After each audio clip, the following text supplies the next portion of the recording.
Hello YouTube, it's Varus Rex, and I'm back with another Destiny 2 build video. In this video, I'm going to be showing you my Strand build for Season of the Deep. So, for the subclass, I'm using Healing Rift. You can use Empowering Rift if you want to. For the grenade, I'm using Shock Grenade. You can also use any grenade. For the aspects, it's the Wanderer and Weaver's Call. You can use any aspect you want. They all have 2 fragment slots. For the fragments, I have Thread of Warding, Thread of Generation, Thread of Mind, and Thread of Evolution. All 3 of these are switchable, but I would keep Thread of Warding for this build because it's really good. But to be honest, I don't think anybody's going to be taking off Thread of Generation. It's such a strong fragment. For the weapons, I'm using Monte Carlo. Dealing damage with this weapon reduces your melee cooldown and grants a chance to fully charge your melee ability with each kill. And Markov Chain, this weapon gains increased damage from melee kills and kills with this weapon. Melee kills grant ammo for this weapon. So it basically reloads it, and if you get a melee kill, it increases the max stacks of damage, which is 5 times. If you don't want to use a Monte Carlo, you can use a weapon with Pugilist and Swashbuckler combined. It's basically the same thing, but it's legendary. So if you want to free up your slot for something else, you can definitely use that. For the exotic armor, it's the claws of Ahamkara, which gain an additional melee charge, and charged melee final blows spawn an overpower. And as you can see, it has heavy-handed built into the exotic, and it stacks with other heavy-handed mods. As you can see, I have 3 of them, so it's actually 4 heavy-handed mods. Speaking of mods, these are the mods I'm using: hands-on, heavy-handed, invigoration, and outreach, and powerful attraction. That's just for me, but you can choose whatever you want if you want to use something else. For the artifact, I'm using Authorized Mods Melee, Improved Unraveling, Strand Soldier, and I would be using Conductive Cosmic Needle and Squad Goals. I just don't have it unlocked yet in my fragment, and it's also auto-loading Anti-Barrier.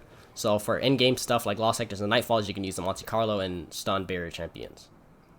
For the fashion, I'm using the Neon Jungle Shader, which you can get from Gambit, reaching rank 7 with the Drifter. After the season, I don't know how you would get it. I guess it's just RNG from Gambit. For the helmet and chest, I'm using the Ghost of the Deep Dungeon armor set. For the boots, this is the Cosmodrome Dungeon. And then for the class item, it is the King's Fall Raid. And just in case anybody new is watching this, you can get the helmet and chest piece from this dungeon. You can get the boots from this dungeon on the Cosmodrome. And you can get the bond from this raid. And the exotic Ahamkara doesn't have an artifact, ornament or anything, so it's just normal. So now that I showed you all that, let's get to the real stuff, the gameplay and the build. So as you can see, Claws of Ahamkara finally work with Strand, so it gives you 4 arcane needles instead of just 3. It actually gives you something. And now, as you can see, when you get a kill with your melee, it instantly spawns Overpower. So you can go ahead and get Woven Mail. And it will always spawn an Overpower now, so you can always rely on that if you want Woven Mail if you're low on health or something.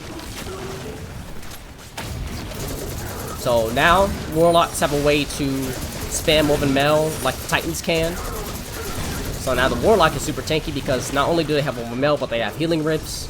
So they're able to support their whole team by healing them and giving them Woven Mail with that Squad Goals artifact mod. I don't have it unlocked though, but that's definitely gonna be really good once I get it.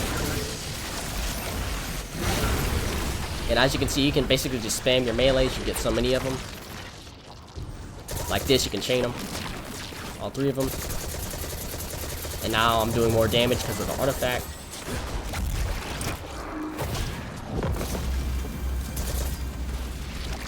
And yeah, that's this build isn't really much. It's just a melee-based build, and just showing you that Claws got buffed, so now you can get an Overpower now, and it works with Strand finally. So yeah, that's the build, guys. Let me know in the comments what you guys think you would use other than Monte Carlo. If you want to use another exotic, what exotics are you using? What fragments are you using? What mods are you using? Is it good in in-game stuff? Yeah, definitely let me know in the comments what you came up with. And thanks for watching the video. Like if you enjoyed it, and subscribe for more Destiny 2 videos. I'll see you later.